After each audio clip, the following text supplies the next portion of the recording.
Entonces, ¿qué son pesos poblacionales? También se le dice factor de expansión, o peso poblacional o factor de ponderación. ¿Qué es? Resulta que cuando nosotros trabajamos con encuestas, las encuestas solamente recogen una pequeña muestra de toda la población, ¿no? Por ejemplo, la ENAO solamente tiene unas 30.000 familias del total de todas las familias que hay en el Perú, ¿no? Más o menos deben ser 60.000 personas en la ENAO, que representan a los más de 34 millones de peruanos. Ya estamos en 34 millones. Entonces, la idea es que esa muestra represente a toda la población. Las conclusiones que saque a partir de esa muestra me den información sobre toda la población. Y para eso se utilizan los espejos poblacionales, para expandir la información de la muestra hacia la población. En la base de datos que nosotros hemos estado trabajando, había una variable que se llamaba FAC500A. Esa variable es exactamente el factor de expansión o el factor poblacional de este módulo, que es el módulo de empleo e ingresos de la ENAO.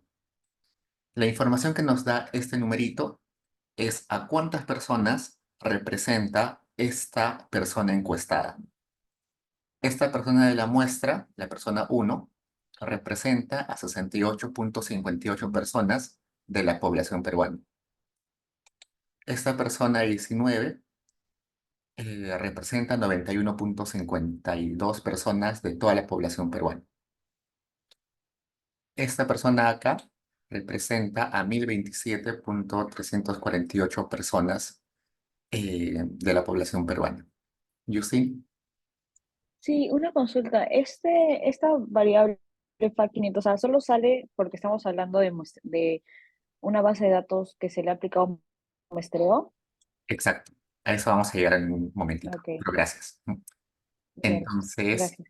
resulta que, como se dan cuenta, hay personas que representan a pocas personas, como este que representa solo a 200, es 36, y hay otros que representan a un montón de personas, ¿no? 1.000 personas, 800 personas. Acá hay uno que representa por acá solamente a 32, muy poquito, ¿no? Y hay otra persona que por ahí representa solamente a 2, a 3. Por acá creo que vi uno que solo representaba a 4. Si va a revisar, vamos a ordenar, vamos a hacer un sumarize de esa variable. El peso más chiquito es 0.18 y el peso más grande es 3.393. Entonces, hay una persona que ni siquiera se representa a sí mismo, ¿no? Porque es menos de uno. Y hay otra persona que representa a 3.394 personas, literalmente. Es un montón.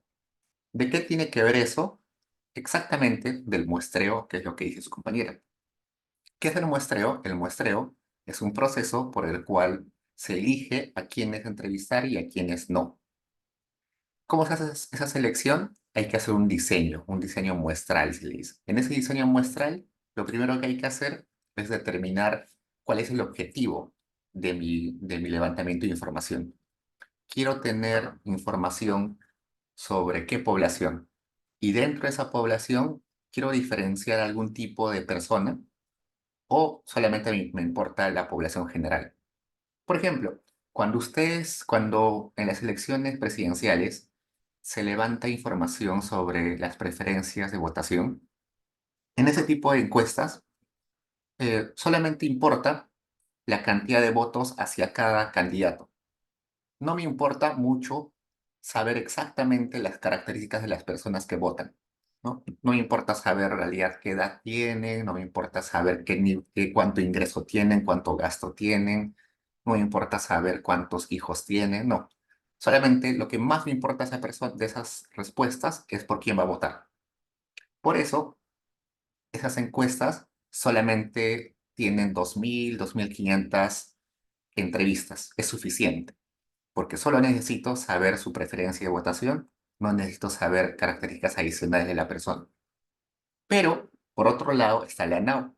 En la ANAU yo quiero saber el nivel de pobreza de la persona, es mi objetivo final, pero también quiero saber las características que distinguen a las personas. Quiero saber con cuántos miembros del hogar comparte su vivienda, quiero saber cuál es su ingreso, cuál es su gasto, y dentro de ingreso, dentro de gasto, quiero saber qué tipos de ingreso tiene, cuánto gasta en alimentos, cuánto gasta en vestido, cuánto gasta en entretenimiento, qué, qué parte de su ingreso es laboral, qué parte de su ingreso es por rentas, qué parte de su ingreso es por transferencias. Quiero saber si tiene alguna enfermedad, si tiene enfermedades crónicas. Quiero saber su sexo, quiero saber si está casado o no está casado. No, quiero un montón de información adicional. Y además, quiero saber exactamente las características agrupadas por departamentos o quizás por costa, sierra, selva. Entonces, mi nivel de información en ese caso es más desagregado. Por tanto, 2.000, 2.500 observaciones, 2.000, 2.500 entrevistas, no sería suficiente para recopilar toda esa complejidad de información. Por eso es que lo que el INEI levanta es 30.000 hogares, más de 30.000 hogares. Y con eso ya se puede volver representativa la información. En el caso del Perú, el muestreo se hace de la siguiente forma. El Perú se divide en territorios que se le llama conglomerados. Los conglomerados son pequeños espacios que en la zona urbana más o menos son 3, 4 cuadras. En las zonas rurales son más grandes, porque en las zonas rurales la gente vive más dispersa. Esos conglomerados se enumeran según esta forma. Acá tienen la variable conglomerado. Esos conglomerados se sortean.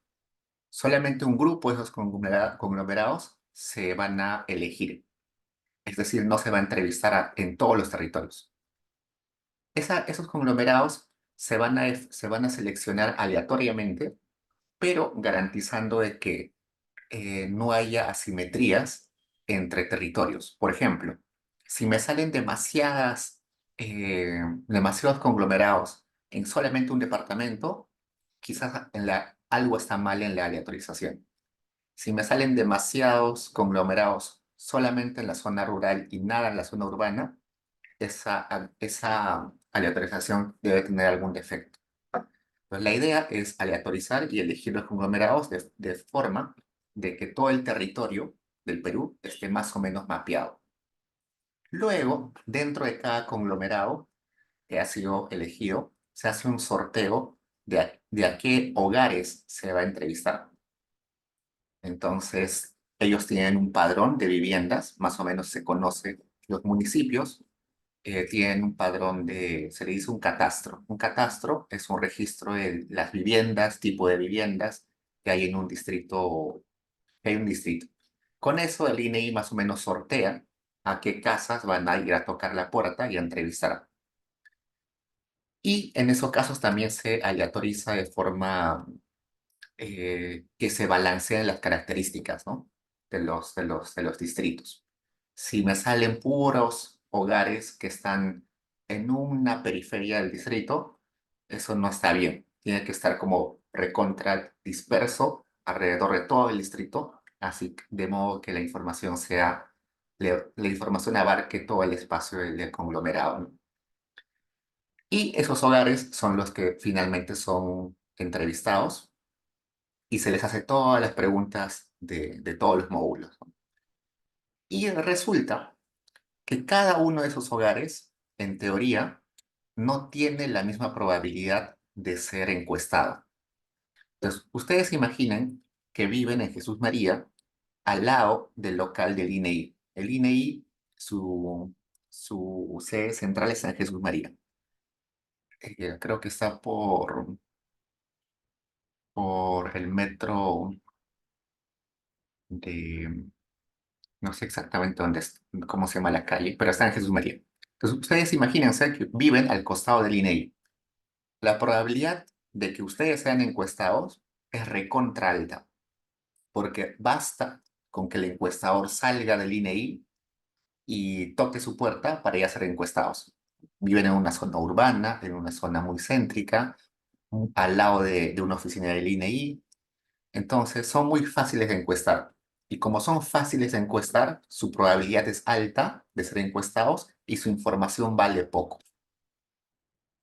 Mientras que si ustedes viven a 4.000 metros de altura, lejísimos de la ciudad, de la capital de provincia, donde no hay ninguna oficina del INEI, eh, y viven totalmente alejados de, o sea, hay familias que viven muy alejadas de otras, entonces su probabilidad de ser encuestados es muy bajita. Y como su información es muy valiosa, van a pesar bastante en el factor de expansión. O sea, los que son fáciles de encuestar pesan muy poco. Los que son difíciles de ser encuestados pesan un montón, porque la información es más valiosa. Y eso es exactamente lo que aparece acá. Este numerito se calcula en base a la probabilidad de ser encuestado. Esa probabilidad de ser encuestado se le hace algunas operaciones matemáticas para que al final me aparezca el número de cuántas personas representa cada individuo. Entonces, por ejemplo, esa persona de acá, que casi vale 832 personas, es de Amazonas, pero seguro vive en una zona un poco difícil de acceder, por eso pesa tanto, ¿no? Esta persona que vale solo 25 debe vivir en una zona bien fácil de acceder, entonces vale muy poquito. Eso se dice la inversa de la probabilidad de ser encuestado. Eh, ¿Por qué inversa? Porque mientras más probabilidad tengas, menos vale tu información, ¿no? Entonces, este numerito me va a servir para llevar mi información muestral a que sea información poblacional. Que mis resultados de la muestra tengan validez para toda la población. Entonces, ¿cómo se utiliza eso? Resulta que todos los comandos en Stata, sea para hacer tablitas, para hacer gráficos, para hacer regresiones, para hacer análisis estadístico, todos tienen la opción de utilizar pesos poblacionales. Por ejemplo, vayamos al Sumarize. Vayamos a ayuda, el Sumarize. Y acá me dice, Sumarize se utiliza de la siguiente forma. Pongo Sumarize, pongo la lista de variables, pongo el condicional, puedo utilizar también acá el in, y acá me dice weight. Weight es el peso, ¿no? Entonces, ahí está, acá puedo utilizar el peso. Voy a la ayuda del comando regress, que es para hacer regresiones, y acá también me aparece. Para utilizar el comando regress, pongo regress, la variable dependiente, las variables independientes, algunos condicionales si quiero, y también está el weight. Voy a otro comando, el comando, ¿qué comando más hemos visto? El tabulate. Igual, acá tabulate, el nombre de la variable y acá el weight. Cuando hago clic en weight, me va a decir qué tipos de pesos puedo utilizar. Y acá me dice, Stata permite utilizar el F-weight, el A-weight y el E-weight. ¿Cuál es la diferencia? Es la forma en la cual se presenta la información. Por ejemplo, la ENAU utiliza el F-weight. ¿Qué es el F-weight? El frequency weight, el peso en base a frecuencias. ¿Por qué en frecuencias? Porque me está diciendo a cuántos representa cada observación, ¿no? La frecuencia. ¿Cuántos representa la, esta observación? Ese es entonces el F-weight, de frequency weight. Ese es el que utiliza la ENAU. La ENDES, por ejemplo, utiliza el E-weight. El E-weight es el inversa weight. Es la inversa de la probabilidad el peso calculado desde la inversa de la probabilidad. Y como es inversa de la probabilidad, tiene otra forma de ser presentado. Si quieren más información sobre eso, Stata tiene acá su manual que dice weight. Por ejemplo, el A-weight es el analytic weight, es otro tipo de factor de expansión, pero que al menos en las bases peruanas no aparece con frecuencia, pero también existe. Y también el P-weight, que también, eh, que también se utiliza, pero en el caso peruano no tanto. Lo que se utiliza en el caso peruano son el F-weight y el P-weight. Y acá les da ejemplitos con varios comandos, ¿no? Esto es un comando para hacer análisis estadístico, descomposición de varianza, hacer regresiones, hacer un gráfico de dispersión. Pues en realidad se puede utilizar con un montón de, de, de comandos. A ver, hagamos una prueba. Acá tenemos, ¿qué variable? Edad. Vamos a ver edad, ¿ya? Hagamos un summarize de edad. Si no le pongo el peso poblacional, me sale esto.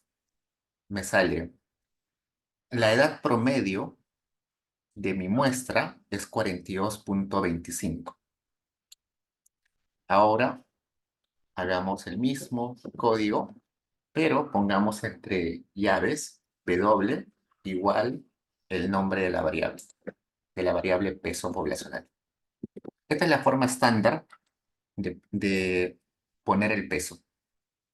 Llaves, el W igual y el nombre de la variable donde está esa información. El W se refiere a weight, ¿no? A peso. En ocasiones debería ponerle E-weight, P-weight, F-weight, A-weight, pero si no le pongo nada de eso, Stata va a identificar por sí solo qué peso es. Solo en casos extremos donde Stata no pueda identificar qué tipo de peso es, me va a preguntar qué peso es el que estoy utilizando. Nos corremos. Acá lo que me dice es que ha identificado el peso normal, no hay problema. Me dice acá. El promedio ahora cambió a 39. Pues, ¿qué ha sucedido?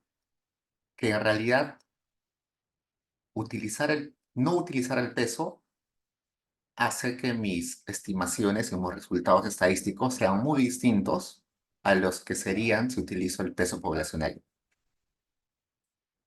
Si bien es cierto, acá son como 2 años y poco más, a veces la diferencia es mucho más grande.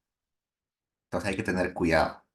Entonces, en este caso, yo podría decir, en promedio, mi muestra tiene 42,25 años de edad. Acá debería decir, en promedio, la población peruana tiene 39 años de edad. Este es válido solamente para la muestra. Este es válido para toda la población que estoy estudiando. Hay que tener cuidado con eso. Eh, a eso se le llama validez externa. Cuando ustedes hacen investigación, sus investigaciones pueden tener validez externa o validez interna. En la validez externa es cuando los resultados y conclusiones de tu estudio pueden ser generalizados a toda la población. Y validez interna es cuando los resultados y conclusiones de tu investigación solamente son válidos para los individuos de la muestra. ¿Cuál de los dos es mejor? Ninguno. Los dos son igual de válidos, igual de importantes para la investigación, porque tienen diferentes objetivos. La validez externa tiene como objetivo estudiar a toda la población para dar recomendaciones quizás de política, para saber cómo funcionan los eventos o los fenómenos económicos. La validez interna tiene como objetivo simplemente eh, la curiosidad académica o estudiar simplemente un grupo particular de personas. Entonces, si su tesis tiene validez interna, si solo tiene validez interna o tiene validez externa, está bien. Hay un montón de investigaciones con validez interna, que con solamente validez interna, que son publicadas en revistas totalmente muy buenas.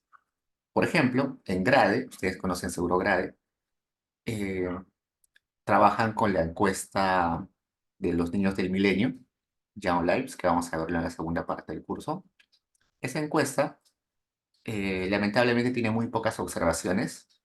Es muy buena, pero tiene pocas observaciones. Y con esa encuesta no se puede tener validez externa casi nunca, solamente validez interna. Pero, a pesar que solo tiene validez interna, los chicos o los investigadores de Grade publican en revistas top. La validez externa es más que todo cuando uno quiere sacar conclusiones y hacer recomendaciones de política, ¿no? Decir, como encontré que Caliwarma reduce la anemia, entonces expandamos Caliwarma para que llegue a más niños, ¿no? Ese es el objetivo final cuando uno tiene validez externa, dar recomendaciones amplias para la población. ¿Qué más? Sobre todo hay que tener cuidado de poner el peso de expansión cuando ustedes hacen análisis de regresión o algún tipo de análisis estadístico complejo, porque las conclusiones pueden ser diametralmente distintas.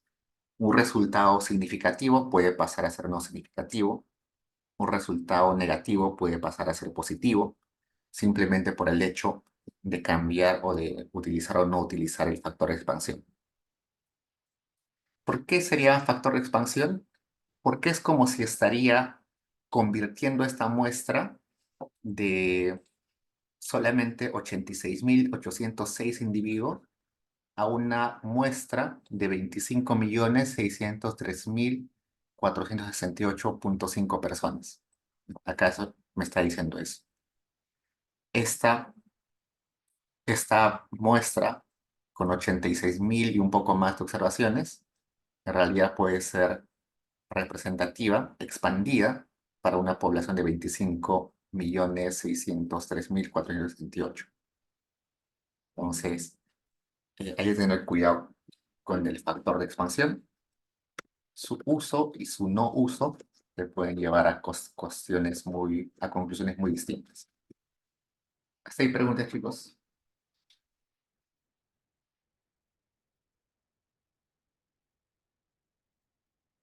¿Qué más?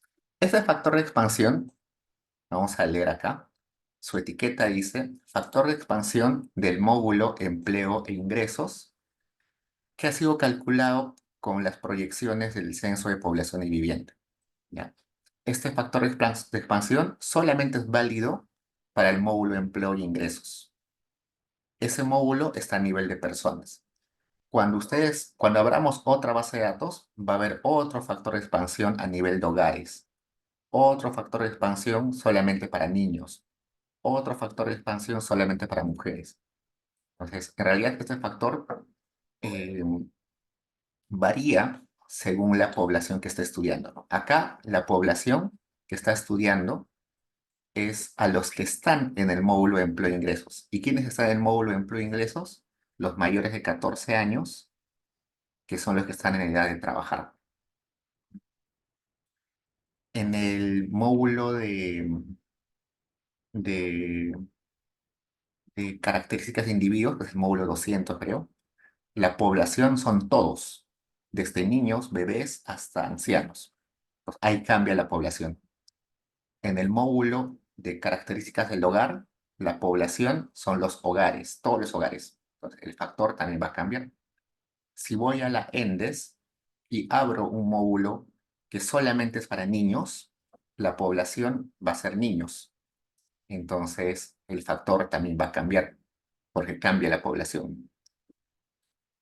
Entonces, sobre todo cuando uno hace merge, cuando uno combina módulos, hay que elegir muy bien qué factor utilizar. ¿Cómo sé qué factor existe en cada encuesta? Cómo se calcula? Todas las encuestas tienen su ficha técnica. Ahí vamos a ver. INEI, microdatos. Esto vamos a verlo con más detalle cuando entremos a la segunda parte del curso. Pero en sí, todas las encuestas, sean peruanas, extranjeras, cualquiera, van a tener mucho su documentación. Dentro de la documentación, el documento más importante es la ficha técnica. Acá van a encontrar un montón de cosas, ¿no? Los cuestionarios, los manuales de encuestador, el manual de consistencia, algunos códigos para hacer actualización de datos, diccionario, lista de variables, todo. Pero el documento más importante es ficha técnica. Todas las encuestas van a tener su ficha técnica. Todas, absolutamente todas. Quizás pueden tener otro nombre, como, como ficha metodológica, ficha de resumen, eh, pero sí o sí debe haber algo que, que sea equivalente a la ficha técnica. Puede ser que varias encuestas no tengan un manual de calidad, puede que no tengan un manual de encuestador, un manual de consistencia, puede ser, pero lo que no puede faltar en una encuesta es la ficha técnica. En la ficha técnica está la explicación de cuáles son los objetivos de la encuesta, cuál ha sido la forma de muestreo, acá está el objetivo, la cobertura para hacer la población, el periodo, un, un resumen de los temas de las preguntas, la población objetivo, acá está el diseño muestral, cómo se ha aleatorizado, cómo se ha elegido a los que van a ser encuestados y a cuáles no. Eso vamos a revisarlo luego en la segunda parte del curso. Acá me dice que son 36.856 viviendas. Me explica todo esto. Y por acá abajo debe haber una sección donde me diga, donde me hable sobre el factor de expansión.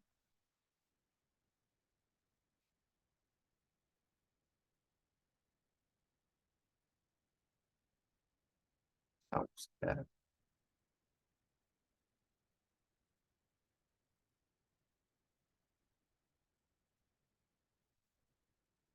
Acá está. ¿Cómo se construyen los factores de expansión? Pues acá les voy a explicar más o menos lo que ya les dije, cómo se construye. Además de esa sección cortita de factor de expansión, dentro de la metodología, acá también van a tener cómo se hace el cálculo exacto del factor de expansión. Acá ya está en más detalle. Cada uno de los factores de expansión, el que es a nivel de hogares, el que es a nivel de personas, el que solamente es a nivel de, de mayores de 14 años, está acá. Entonces, para quien le interese estadística, acá hay una buena explicación de cómo se calculan los factores de expansión. Eh, en teoría, un censo no debería tener factor de expansión, ¿no? Porque un factor de expansión sirve para que una muestra represente a la población. Pero un censo, en teoría, ya es la población, ya levanta información de la población. Pero lamentablemente, casi ningún censo, y menos en países como el Perú, que son bastante informales, se puede hacer un censo perfecto. Seguro ustedes recuerdan que cuando hubo el último censo en 2017, un domingo, ustedes se tenían que quedar en sus casas y esperando a que venga el personal del INEI y les haga una serie de preguntas. Pero estoy segurísimo que ustedes, muchos de ustedes, o algunos conocidos de ustedes, o algún vecino de ustedes, no se aguantó y se fue a la playa ese día, o se fue de viaje para no estar encerrado todo el día en la casa esperando a que venga un entrevistador que te va solamente levantar, que te va a hacer algunas preguntas unos 10 minutos y luego se va a ir, ¿no?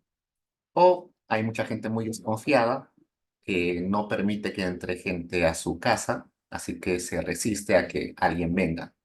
Y si tocan la puerta no abren simplemente, ¿no? Entonces, lamentablemente, los censos nunca son al 100%. El último censo fue 90 y tantos por ciento. No se llegó al, sí, creo que fue 92, 93%. Es imposible levantar información de todos. Inclusive el censo del 2005 fue un fracaso total porque no se llegó ni al 80%. En esos casos, cuando los censos no son perfectos, no levantan la información de toda la población, también se le puede asignar pesos poblacionales. Pero ahí los pesos van a ser bien chiquitos.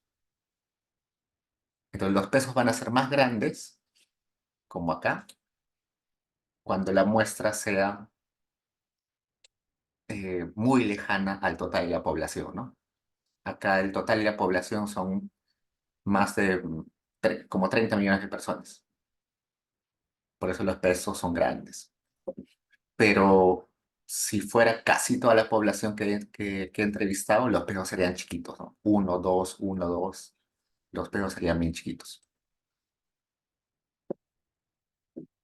Entonces, tomar en cuenta eso.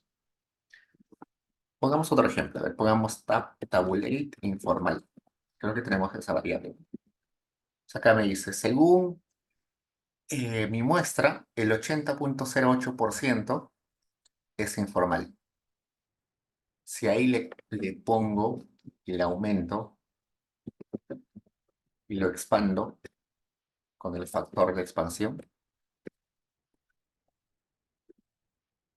me sale. Mira, acá me dijo, no encontré qué tipo de factor de expansiones. Probemos, a ver, pongamos primero a weight, ahí está, funciona. Me dice, según el peso poblacional, usando el peso poblacional, me sale que el 76,83% es informal. Y eso está alejado de esto. Son más de 3 puntos porcentuales. Algún ejemplo más. Ah, ingreso mensual, ya, ingreso. Vamos a hacer un summarize de ingreso.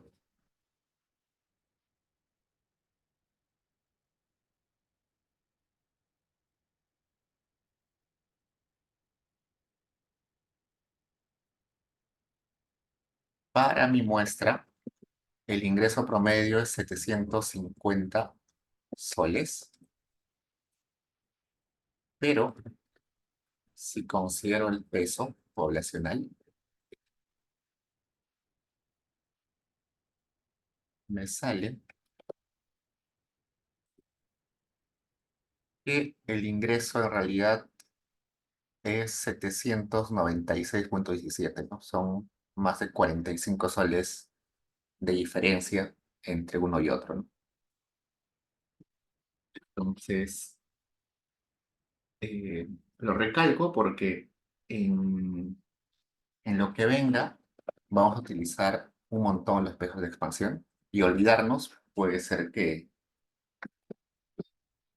nos lleve a conclusiones totalmente erróneas.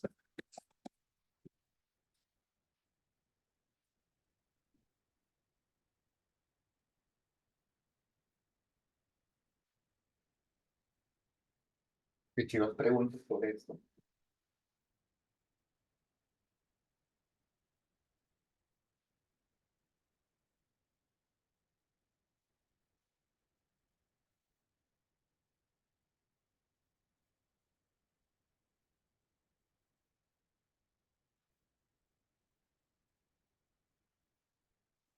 Quedan de ir ahora, así que avanzamos un poco más.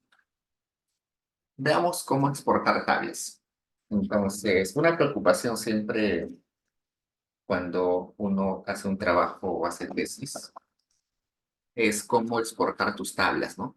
Por ejemplo, la tablita del Summarize está ahí y si yo la copio a mi Excel, perdón, a mi Word Cuando lo copie va a quedar totalmente desconfigurada. Probemos. La copio y queda así medio raro, ¿no? Entonces, algunos chicos lo que hacen es tomar una captura de pantalla y pegarlo a su trabajo o a su tesis, pero eso no se ve bien, ¿no? Entonces hay que aprender a exportar tablitas. La forma más simple y más rápida es el comando asdoc, ¿no? Como su nombre lo dice, asdoc como documento. Usualmente no está instalado, así que hay que instalarlo. Para instalar un comando se pone install, bueno, ss install, ss install y el nombre del comando. En este caso se llama asdoc. Corren todo eso y lo que va a hacer Stata es tratar de buscar en internet ese comando y lo va a instalar.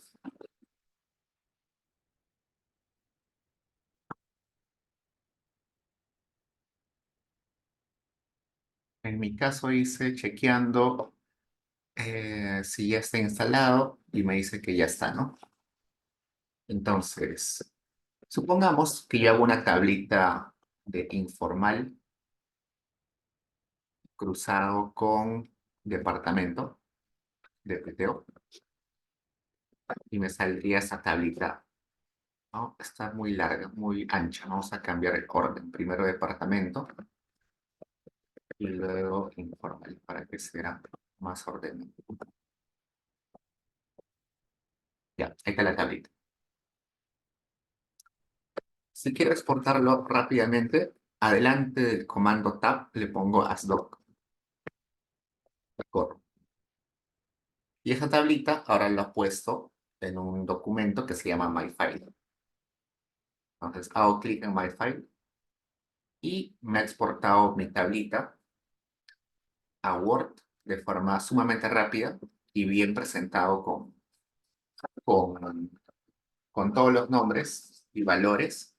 Claro que hay algunos problemitas acá con las tildes, pero son pocos, ¿no?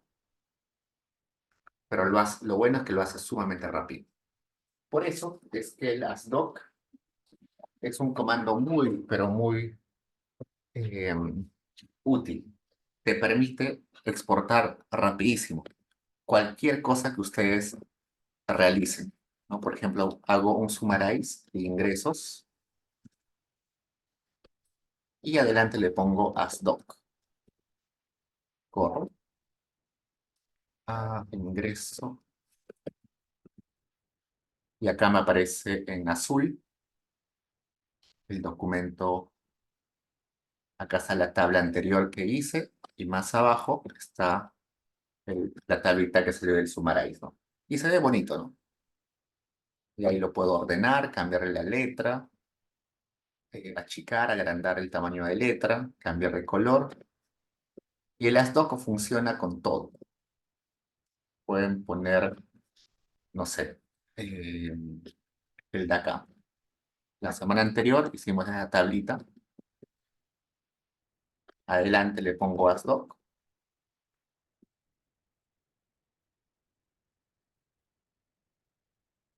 Abro. Acá está la primera tabla que hice hace un rato. Acá está el sumario que hice hace un rato. Y acá está esa tabla grande. Está acá, ¿no? Y ahí ustedes lo acomodan, ¿no? Entonces, es una forma rápida de exportar y que a la mayoría de los que trabajamos en esto nos ayuda y nos saca de apuros. Los demás comandos para exportar tablas son mucho más complejos y mucho más difíciles de utilizar. Y a veces quita más tiempo. Cuando uno está apurado, el stock es la opción la opción que te saca de apuros. Entonces siempre ténganla ahí por si necesitan.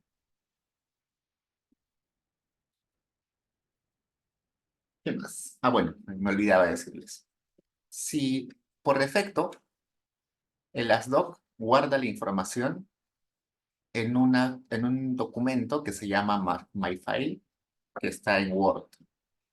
Pero ese archivo es un archivo temporal. Una vez que ustedes cierren Stata, ese archivo se va a borrar. Entonces, si ustedes quieren grabar permanentemente un archivo, este Word y con otro nombre, al final le tienen que poner save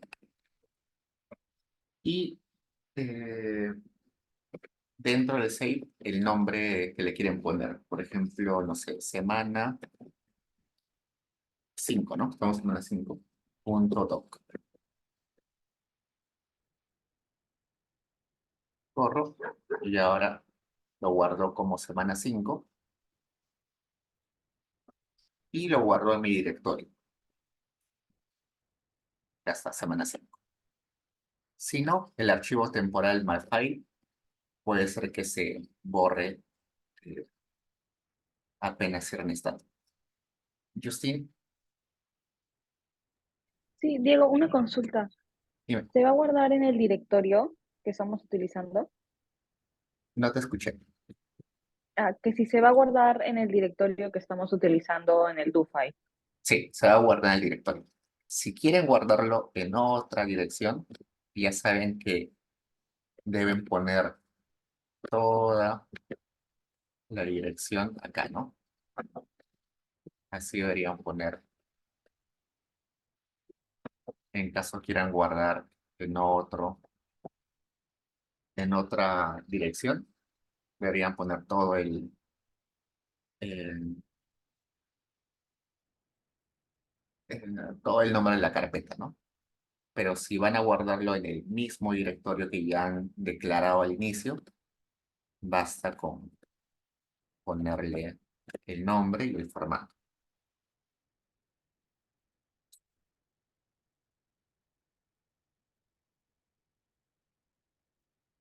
Listo, ¿qué más?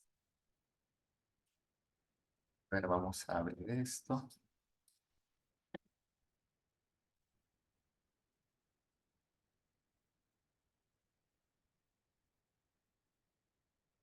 Bueno, acá está apareciendo un problema que siempre vimos,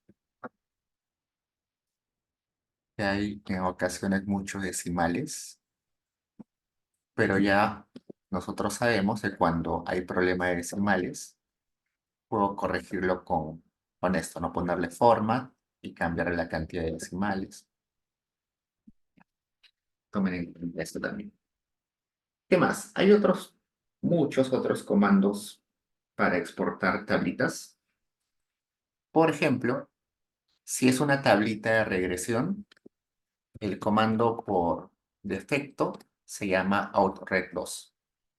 No lo vamos a utilizar ahorita porque no vamos a hacer regresiones, pero el comando outreg2 quizás es el comando que más van a utilizar en sus vías. Uno de los que van a utilizar más en sus vías. Porque es el comando que te permite ordenar de forma de columnas tus regresiones. El comando outreg2 sirve para todas estas cosas. Para graficar efectos marginales, para hacer tablitas de estadísticos descriptivos, para exportar autoratios. ¿Qué más? Para hacer tablitas descriptivas separadas por grupos, para hacer tablitas donde se pueda cruzar información de variables. Y este comando es muy interesante porque te permite exportar en Word, te permite exportar en Excel, te permite exportar en LaTeX, te permite agregar información que normalmente no se presenta en una regresión. ¿Cómo así? A ver, vamos a ir a vamos a abrir cualquier investigación. Bien, vayamos a Departamento de Economía y abramos eh, cualquier investigación reciente de algún profesor.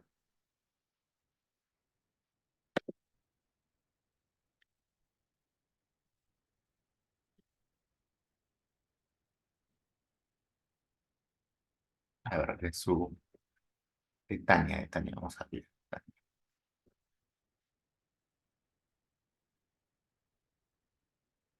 Y vamos a buscar una tablita de regresiones.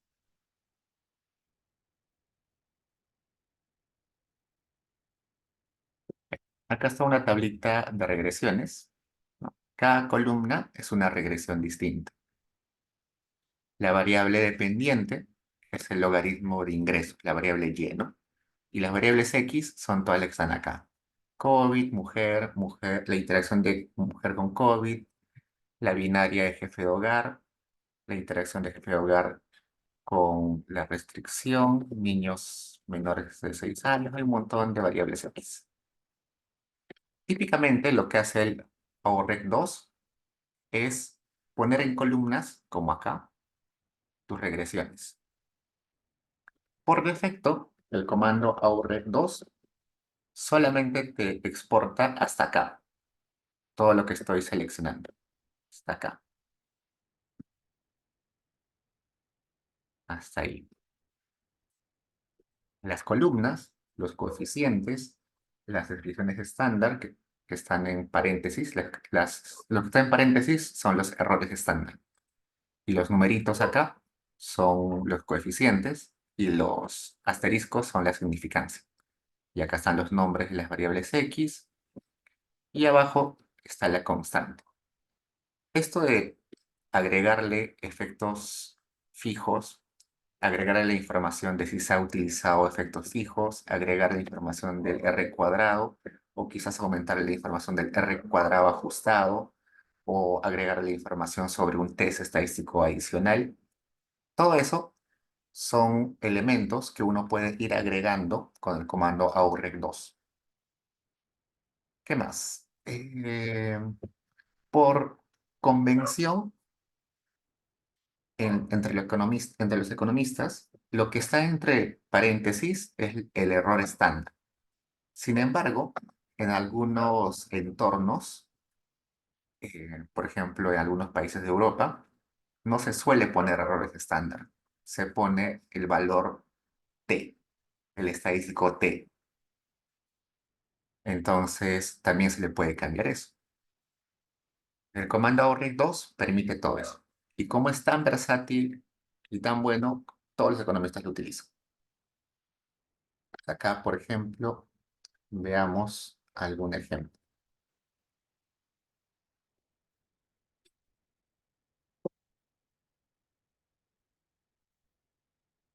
Vamos a hacer un ejemplito acá.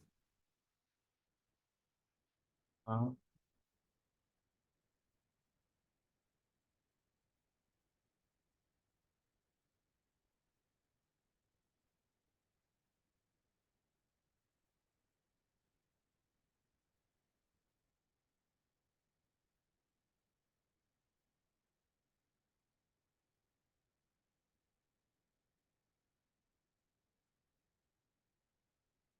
por ejemplo, este.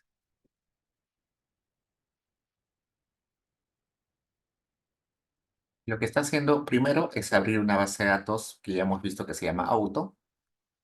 Luego, lo que va a hacer es una regresión donde va a tratar de explicar el precio del automóvil en base a tres características. Acá está la regresión. Presentar esa tablita em, se ve muy feo y hay información que no interesa mucho. Por ejemplo, esta sumatoria de los cuadrados del modelo, esta sumatoria de cuadrados de los residuos, esta sumatoria de cuadrados totales no nos importa mucho. Los grados de libertad tampoco nos importa mucho. Eh, la suma de raíces tampoco nos importa mucho. Estos estadísticos no nos importa mucho, solo el R cuadrado nos importa. Nos importa el coeficiente, el error estándar, el valor t no nos importa tanto, nos importa este sí, y este no nos importa mucho. Entonces, hay mucha información en esta tabla, solamente queremos exportar lo importante.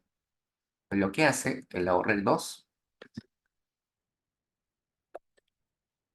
es lo siguiente. Va a exportar esa tablita acá. Lo ha puesto en una columna. La información de los coeficientes, el 72, el 3, el menos 395, la constante, están acá. Entre paréntesis están esos errores de estándar, 81, 0.81, 122, 4760, están entre paréntesis. La cantidad de observaciones, que está acá, 74, está acá abajo. El R cuadrado, 0.3847, está acá. Y el p-value se representa como asteriscos, ¿no? Acá hay tres asteriscos, tres asteriscos, tres asteriscos. Toda la otra información no me importa, pero eventualmente yo podría ir agregándole acá abajo. Por ejemplo, si quiero saber el R cuadrado ajustado y quiero ponerlo acá, puedo poner acá. O por alguna razón quiero saber la sumatoria de cuadrados del modelo, pues lo puedo poner más abajo. Entonces, la forma para llevar estas regresiones y presentarlas de forma amigable, como lo hace Tania en su documento de trabajo, de esta forma, es con el AOREC 2. Ahí le pueden agregar más columnas. Esta regresión que hemos hecho tenía 3 variables. Ahora le voy a quitar una variable. Solamente el precio explicado en base a 2 variables. Y para que esta nueva regresión la ponga al costado de la anterior, le voy a poner append. Append es juntar, ¿no?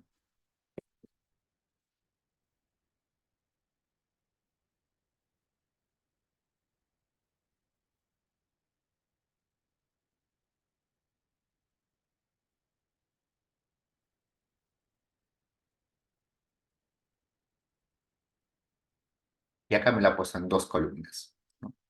En esa primera regresión, el precio se explicaba con 3 variables, MPG, weight y turb. Y en la segunda, solamente el precio se explica por 2 variables, la tercera ya no. Esto se puede exportar rápidamente a, a Word. Simplemente acá, en lugar de ponerle my file sin el formato, le pongo .doc para que lo lleve a Word.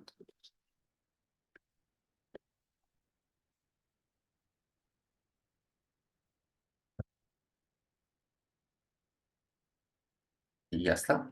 Ya me lo exporta a Word. Es una tabla de regresión que me lo exportó a Word y está en muy buena calidad. Y de la misma forma que lo pueden exportar a Word, lo pueden exportar a Excel, lo pueden exportar a LaTeX y a lo que ustedes quieren. ¿Cómo lo exporto a Excel? ¿Cómo lo exporto eh, a LaTeX? Acá en la ayuda de AUREC 2,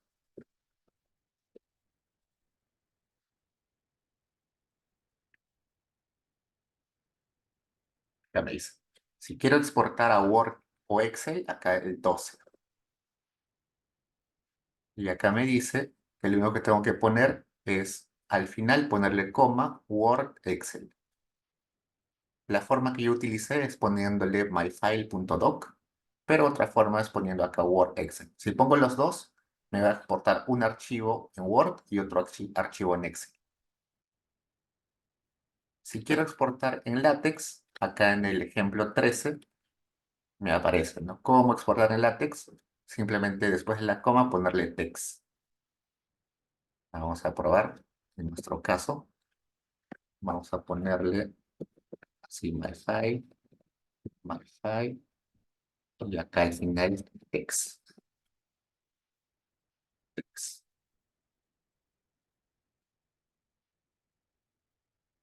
Y veamos. Acá, bueno, vamos a abrirlo de otra forma. Acá lo he exportado en texto. Acá está, ¿no? Yo tengo configurado un lector de látex, así que vamos a... Acá está, ¿no? Este sería el código de, el código LaTeX. Si yo copio eso a cualquier, eh, a cualquier, se me fue el nombre. Por ejemplo, Overleaf,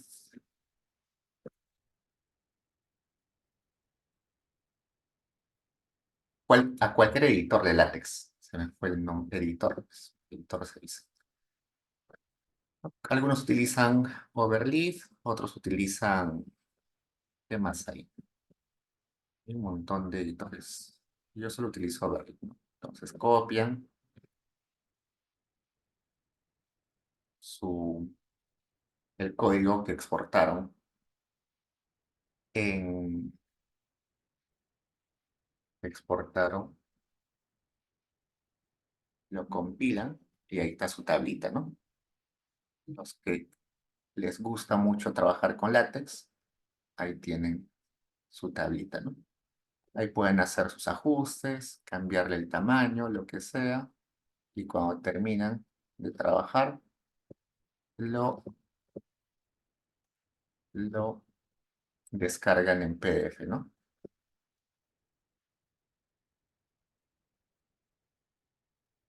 Y ya está. Creo que ahora hay más profesores que piden trabajos en látex, ¿no? Entonces, como se dan cuenta, no es difícil eh, exportar tablitas desde Stata hacia látex. Es igual de sencillo exportarlo a Word o exportarlo a Excel, ¿no? A mí en particular, prefiero exportarlo a Word y después, cuando trabajo ya todo, si me lo piden, lo convierto a formato látex, pero sé que algunos trabajan de frente en látex y también es una opción, ¿no? ¿Preguntas, chicos? Todo bien, Diego. Gracias. A ver,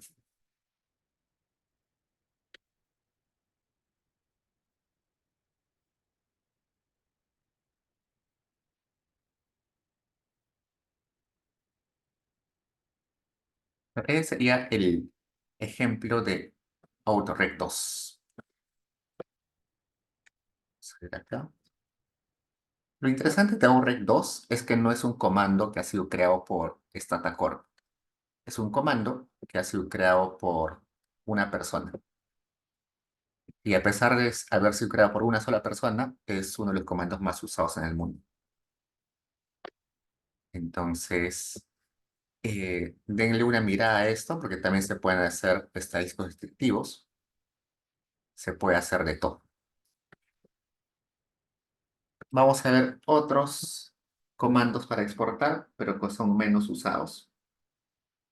Vamos a ver dos. Uno que es el expos y otro que es el putEx.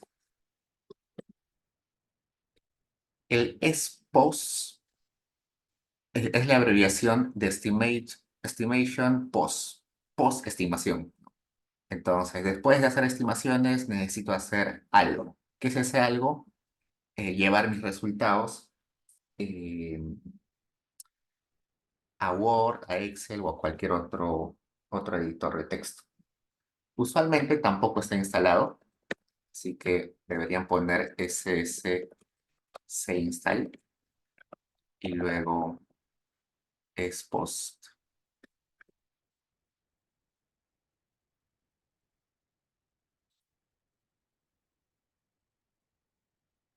Y me sale esto. Dice, no se encuentra esposa. A ver, hagamos clic. Acá está. Resulta que ese comando expose pertenece a una familia más grande. Entonces, hacen clic acá. Y toda esa familia de comandos se instala si hacen clic acá. Clic here to install.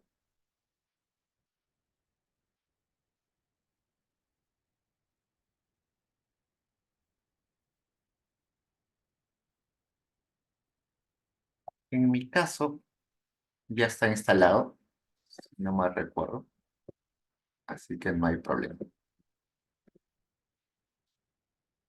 Este comando es básicamente utilizado eh,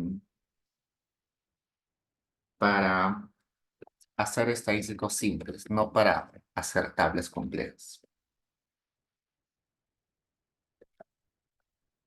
Por ejemplo, acá le voy a decir que quiero hacer estadísticos, que es una tablita de estadísticos de todas las variables. Y acá me sale el conteo de variables, la suma de valores de la variable, el promedio, la varianza, la desviación estándar, el mínimo, el máximo.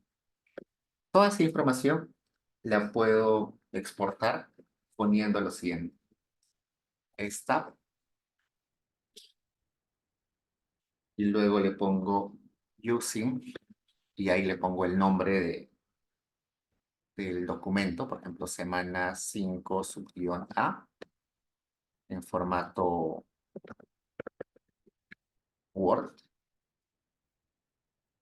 Y en caso exista un archivo con el mismo nombre, le pongo replace. Y acá me uso el link para abrir el archivo. Y acá está. Bueno, acá está incompleto. Vamos a completar acá. Vamos a decirle que me complete esa tablita con solamente promedios, desviaciones estándar y el conteo de variables. Ahora veamos si funciona.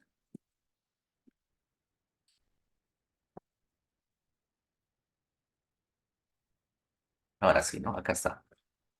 Me sacó el promedio, la desviación estándar y el conteo de todas las variables de mi base de datos. Y esa tabla, como se dan cuenta, tiene un formato distinto, pero tiene la misma utilidad, ¿no? Así que no hay problema. Y el último comando que vamos a ver es el put Excel.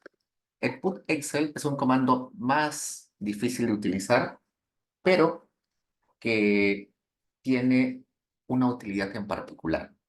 Cuando yo hago cualquier comando, por ejemplo, sumaráis, vamos a poner regresión, una regresión entre, entre precio, MPG, weight y turno. Luego de hacer la regresión, yo le voy a poner return list. ¿Qué hace el return list? Lo que hace es toda la información que está acá, la convierte en matriz, en una matriz 9 por 4. También le puedo poner return list y en lugar de convertirme la tablita de acá en una matriz, me la convierte en escalares. Acá está. ¿Qué quiere decir que lo convierto en escalares? Cada numerito de la tabla lo guarda con un nombre. Por ejemplo, este numerito de acá, 74, lo ha guardado con el nombre E paréntesis N. Este numerito de acá, menos 72.86, lo ha guardado acá con... ¿dónde está? Lo debió guardar dentro de los betas. Esta es la matriz de betas, 1 por 4. Estos cuatro valores, 1, 2, 3, 4, lo ha guardado en esta matriz 1 por 4. ¿Qué más? Otro valor. A ver. Este estadístico F, 14.59, lo ha guardado con el nombre E paréntesis F. Entonces, si yo tengo estos nombres, yo puedo exportar eso a Excel. ¿Cómo? Primero le pongo put Excel, el nombre de mi nuevo archivo, por ejemplo, semana 5 subguión B, vamos a ponerle, en formato XLS, que es el formato de Stata, perdón, de Excel, y luego le voy a poner put Excel, pon en el Excel en el casillero A1 la información del E paréntesis N. ¿Qué era eso? Era el número 74. Pon en el Excel, en el casillero A2, la información del estadístico F, que le habían asignado el nombre E paréntesis F. Y así puedo ir guardando y poniéndole, ¿no? Pon en el Excel, en el casillero A3, el valor que se llama E, R2. R2. ¿Qué era R2? Era el R cuadrado. Entonces, así voy llenando el Excel poco a poco, uno por uno, para que, para que mi Excel se vaya llenando.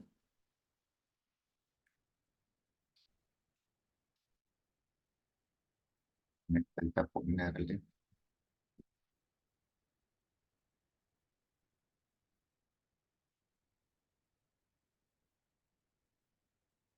No encuentro el símbolo. Un segundo.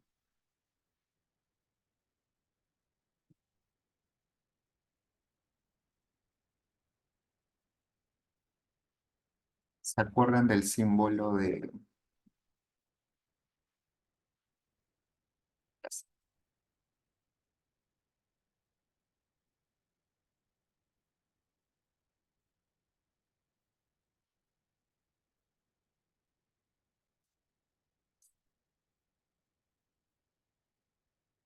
Ahora sí debería haber guardado. A ver, probemos.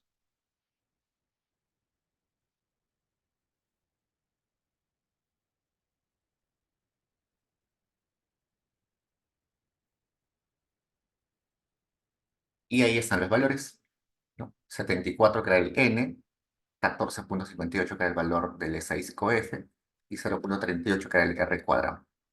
Si bien es cierto, esto es como que hacer paso por paso, celda por celda. En ocasiones es de mucha utilidad, sobre todo cuando lo que queremos hacer son tablas raras, tablas que no son frecuentemente utilizadas y que hay que construirla uno mismo, eh, no como el AUREC 2, ¿no? El AUREC 2 hace tablas, pero estándares, tablas que todo el mundo las utiliza, ¿no? Este formato de tabla, todo el mundo lo utiliza. Pero si a mí me piden una tabla bien específica con información bien rara que nadie suele hacer, el Put Excel es una buena opción porque te permite tú mismo ordenar tus valores en tu hoja de Excel, ¿no? Y de ahí lo ordenas y lo puedes exportar. Pero es un comando, como les digo, menos usado, pero igual es, es bueno que lo sepan, sobre todo si van a hacer alguna investigación un eh, poco, poco, poco común. Chicos, ¿tienen preguntas hasta ahí?